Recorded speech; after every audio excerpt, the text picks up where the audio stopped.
Today we're breaking down one of the most popular real estate ETFs in the world, the Vanguard Real Estate ETF, ticker symbol VNQ.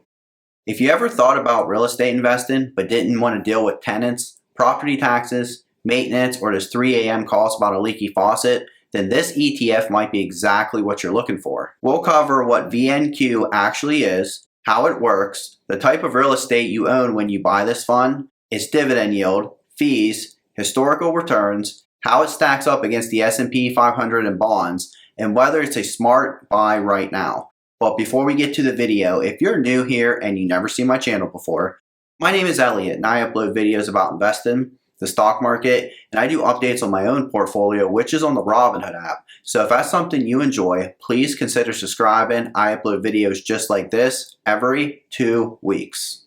Let's start simple. VNQ is the Vanguard Real Estate ETF launched in 2004. It's designed to give investors broad exposure to the U.S. real estate market, and it does that by investing in companies called REITs. Now, if you're new to the term REIT, that stands for Real Estate Investment Trust. These are special companies that own or operate real estate that generates income, and by law, they have to pay out at least 90% of their taxable income as dividends. That's why REITs are known for being income machines. They collect rent, they own property, and instead of reinvesting all the profits back into the business, they send most of it directly to shareholders. So when you buy VNQ, you're not just buying one property in one city, you're buying into over 160 different REITs across the US in one simple investment. Think about traditional real estate investing. You need a big down payment, you'd be tied to one mortgage, one property, one neighborhood, and if that tenant stops paying rent or the market in that area takes a hit, your entire investment suffers. With VNQ, you skip all that. No tenants, no maintenance calls, no property taxes. You buy a single share and boom, you've got exposure to the entire real estate sector nationwide. It's also liquid, which is just a fancy way of saying you can sell it anytime. Try selling a rental property in a day. It's not going to happen. And the biggest advantage, diversification. Instead of betting on one city or one property type, VNQ spreads your money across offices, warehouses, apartments, healthcare, storage, and even data centers. Now let's take a peek inside this ETF and see what you actually own.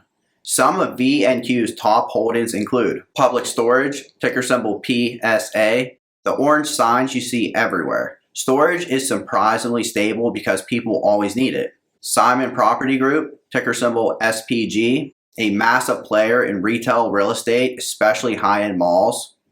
Apartment REITs, these companies own huge rental complexes, essentially making them landlords at scale. Healthcare REITs, properties like hospitals, senior living faculties, and medical office buildings. Steady demand no matter what's going on in the economy. Data center REITs, these house the servers that power the internet, cloud computing, and even artificial intelligence. So by owning VNQ, you're getting exposure to real estate that touches nearly every aspect of modern life. Housing, healthcare, shopping, and even the digital world. Alright, let's talk numbers. VNQ has about 60 to 65 billion in assets under management, making it one of the largest real estate ETFs out there. It charges an expense ratio of just 0.12 to 0.13%. That's dirt cheap. Basically $1 every year on every $1,000 you invest. Over the last 5 years, VNQ has returned about 6.4 per year, including dividends. Over the last 10 years, it's right around 6.3 to 6.4 annually. And here's the part a lot of investors love. The dividend yield is about 3.8% right now. That means if you put $10,000 into VNQ, you'd collect roughly $378 per year in dividends before taxes. So how does VNQ stack up against other investments? Compared to the S&P 500 ETF, VOO, VNQ's returns have been lower over the last decade.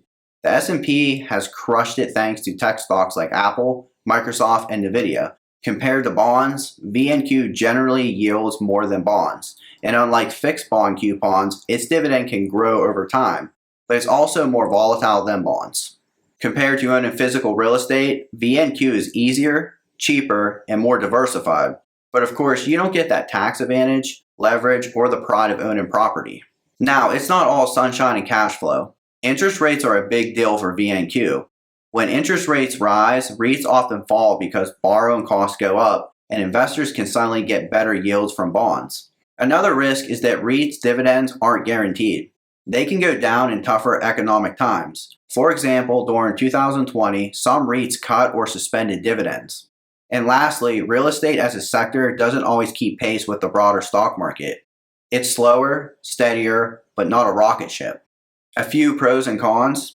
Pros: easy, liquid access to real estate, diversified across multiple sectors, dividend yield around 3 to 4%, ultra low expense ratio, backed by Vanguard. Cons: sensitive to interest rates, has underperformed the S&P 500 long term, dividends fluctuate with the economy. Here's the bottom line. VNQ is one of the simplest ways to add real estate exposure to your portfolio.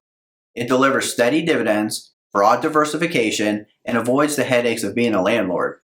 If you're building a long-term balanced portfolio, VNQ can be a strong diversifier alongside stocks and bonds. But if your goal is pure growth, you might find better performance elsewhere, like in technology ETFs or just sticking with the S&P 500. For many investors, VNQ fits nicely in the income and stability bucket of their portfolio.